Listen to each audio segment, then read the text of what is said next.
যে মসজিদে যে জুমার খুতবার যে ভাষাটা, এটা কি স্বজাতির ভাষায় হবে নাকি আরবদের যে ভাষা, যে ভাষায় রাসূল আসছেন সেই ভাষা হবে? এই ভাষা, এটা যদি আপনি একটু ক্লিয়ার করতেন।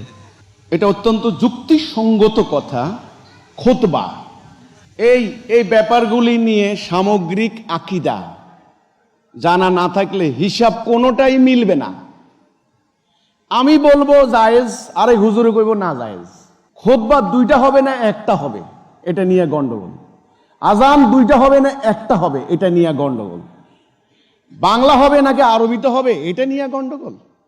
খুতবা দেওয়ার টাইমে মুসল্লিরা নামাজ পড়বে কি পড়বে না, এটা নিয়ে গন্ডগোল। গন্ডগোল কিনা বলেন? জুমার নামাজের পরে 4 রাকাত সুন্নত নামাজ পড়ান বাধ্যতামূলক কিনা বাধ্যতামূলক না, গন্ডগোল কিনা? আচ্ছা, আমার কথা এই জন্যে এটার নাম হলো সামগ্রিক ধারণা, ওভারঅল আইডিয়া। আকীদা জানা না থাকলে আপনার এই প্রশ্নের উত্তর বুঝে আসা মুশকিল আছে। আকীদা হলো, ইসলামটা কি? ইসলামটা হলো আল্লাহর দেওয়া একটা জীবন ব্যবস্থা। এটা কি জন্য? এটাকে প্রতিষ্ঠা করে মানুষ যেন দরজা খুলে ঘুমাতে পারে। আচ্ছা, এটাকে প্রতিষ্ঠা করার জন্য আল্লাহ রাসূল কি করেছেন? তিনি একটা বাহিনী তৈরি করেছেন। ইসলাম প্রতিষ্ঠার একেবারে সিম্পল রাস্তা, অন্য বাঁকা রাস্তা আবিষ্কার করে কোনো লাভ নাই। রাসূলুল্লাহ একটা বাহিনী তৈরি করেছেন। বাহিনীর নাম কি? উম্মতে মুহাম্মদী। বাহিনীকে তিনি বসাইয়া বসাইয়া কি মাখরাজ শিক্ষা দিছেন? গ্রামার শিক্ষা দিছেন? বড় বড় ফকি বানাইছেন? না, তিনি তাদেরকে যুদ্ধবিদ্যা শিক্ষা দিছেন। কারণ আল্লাহ যুদ্ধ ফরজ করে দিয়েছেন, যুদ্ধ করে দিন প্রতিষ্ঠা করতে হবে। উনি বলেছেন আমি যোদ্ধানবী, আমার রিজেক বল্লমের ছায়ায়, বল্লমের ফলার নিচে। বলছেন কি না এই কথাটা? তলোয়ারের ছায়ার নিচে জান্নাত, তসবির ছড়ার নিচে জান্নাত, এই হাদিস আছে নাকি? তা আপনাকে তসবির দানা ধরাই দিল কেরা? তলোয়ারের ছায়ার নিচে জান্নাত। এই হাদিসখানা যে রসুল বলেছেন, সেই রসুলের উম্মত কি যুদ্ধ ছাড়া অন্য কিছু হইতে পারে? হইল কেমনে? হইল কেমনে? ইসরায়েলের মেয়েরা বিশ্বের সর্বাধুনিক জঙ্গি বিমান নিয়ে মুসলমানদের নারীদের উপর হামলা করে হত্যা করে চলে যায়, আর আমার মেয়েরা জুব্বা গায়ে দিয়ে রাস্তা দাঁড়ায় দাঁড়ায় কাঁদে। এই দুর্ভাগা হতভাগা জাতিকে এই জায়গায় কে আনলো? কারা আনলো? ইবলিসের চেহারা কিন্তু খুব সুন্দর। শুনেন, রাসূল কি করলেন? একটা উম্মাহ তৈরি করলেন। কি করলেন? উম্মাহ, জাতি। এই উম্মার সর্বাধিনায়ক কে ছিলেন? রাসূল, রাষ্ট্রপ্রধান। তিনি রাষ্ট্রপতি, তিনি রাষ্ট্র পরিচালনা করেছেন আল্লাহর বিধান দ্বারা। এটার নাম খেলাফা আলাহা মিনহাজিহিন নবুয়াহ, এটা হলো নবুয়ত।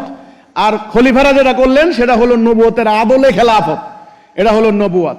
এই নবুয়তে রাসূলুল্লাহর এই আল্লাহর খেলাফত করেছেন তিনি। তিনি ছিলেন রাষ্ট্রের প্রধান।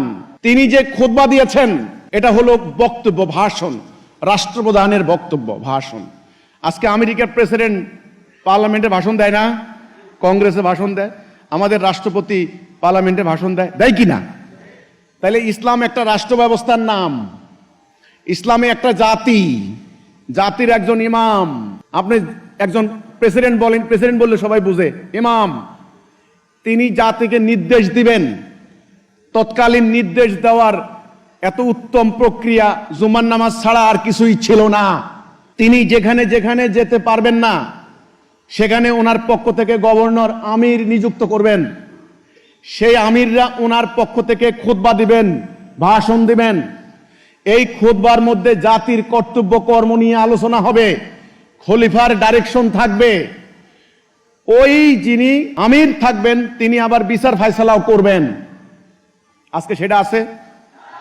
আজকে সেই জুমা আছে? নাই। তো কাজে আপনি যে বললেন খুতবা, স্বাভাবিকভাবেই মুসল্লিরা যে ভাষায় বুঝে সেই ভাষায় খুতবা দেওয়াই হলো যুক্তিসঙ্গত। কারণ এখানে হুকুম, আহকাম, আদেশ, নিষেধ, রাষ্ট্রপ্রধানের বক্তব্য, অনেক কিছু আছে। তাহলে যে ভাষায় বুঝে সেটা দেওয়াই হলো যুক্তিসঙ্গত, নাকি? কিন্তু এখানে একটা কথা আছে আমার, যেহেতু বিশ্ব মুসলিমকে একটা জাতি সত্তায় আমরা ঐক্যবদ্ধ করতে চাই, এই জন্য ভাষাটাও যেন ঐক্য রক্ষার জন্য একটা সুতা হয়। এরা বুঝছেন কিনা জিনিসটা? ভাষাটাও যেন ঐক্যের একটা সুতা হয়। এই জন্য ইংরেজিতে একটা কথা বলে লিঙ্গুয়া ফ্রাঙ্কা, ফ্র্যাঙ্কলি যে কথাটা আপনি বলতে পারেন স্বতঃস্ফূর্ত, লিঙ্গুয়া ফ্রাঙ্কা, কমন ভাষা, কমন। যেমন ইংরেজি, ভারতে তারা হিন্দিতে কথা বলে, ইংরেজি বললেও বুঝে। বাংলায় ইংরেজি, আমাদের সেকেন্ড ল্যাঙ্গুয়েজ ইংরেজি, বাংলা কথা বলে ইংরেজি বললেও বুঝে। একজন চাইনিজ, সেও কিন্তু ইংরেজি বুঝে। এখন একজন আরব, সেও কিন্তু ইংরেজি বুঝে। একজন ওই আপনার পেরু, ব্রাজিল, সেও কিন্তু ইংরেজি বুঝে। ইউরোপিয়ানরা তো ইংরেজি বলেই। একজন রুশ, চাইনিজ, ওরা কিন্তু ইংরেজি বুঝে। এখন ইংরেজরা সারা দুনিয়াতে প্রভাব বিস্তার করেছে বলেই ইংরেজি ভাষা তাদের লেনদেন, কাজ কারবারের একটা মাধ্যমে পরিণত হয়েছে।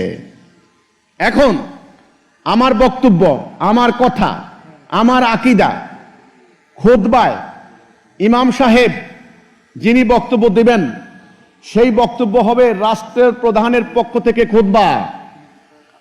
খুতবার প্রথম অংশ থাকবে যেই ভাষায় কথা বলেন সেই ভাষায়, বাংলা হলে বাংলায়। পরবর্তীতে আরবি ভাষায়ও খুতবা দেওয়া দরকার আমি মনে করি।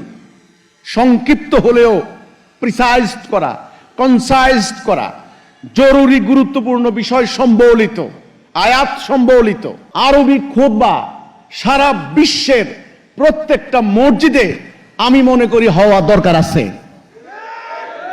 এটা দুইটা কাজ হবে, একদিকে আমাদের সুন্নত আদায় হবে, আর একদিকে একটা কমন লিঙ্গুয়া ফ্রাঙ্কা বলে যে কথাটা, আরবি ভাষাটা হয়ে যাবে সমগ্র দুনিয়ার মুসলমানদের একটা সম্মিলনের একটা সূত্র, একটা সূত্র।